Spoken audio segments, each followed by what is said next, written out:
Hey y'all, welcome to my video on folding. Today we're going to fold pants. So this could be leggings, jeans, trousers, anything. So my goal is to always show you the easiest way and the least complicated because I don't like folding laundry. I'm guessing you don't either.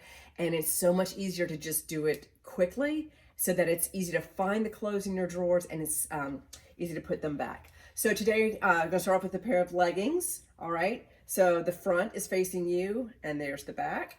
So just like we did with shorts, you just fold across. So the fronts go across and then I just take this, take the bottom, have it meet the top. So I just fold them in half and then fold in half again. Now, if you have narrow drawers, you can keep folding so that you've got a nice tight little sandwich here. But this is how you can fold your leggings.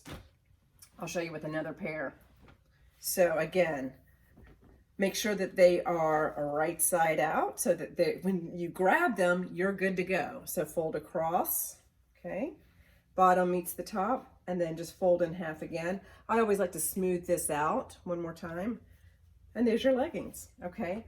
Here's just a pair of pants. These are actually my travel pants. I also work in these, but just some elastic waist pants. I'm just gonna fold them so that the insides fold together.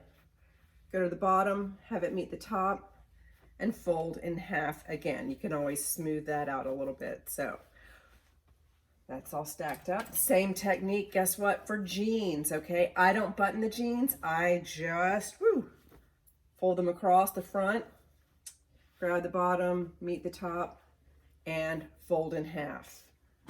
Okay, I'll show you one more time. Take jeans, again, don't button them, okay? Fold across, bottom to meet the top, and fold in half again.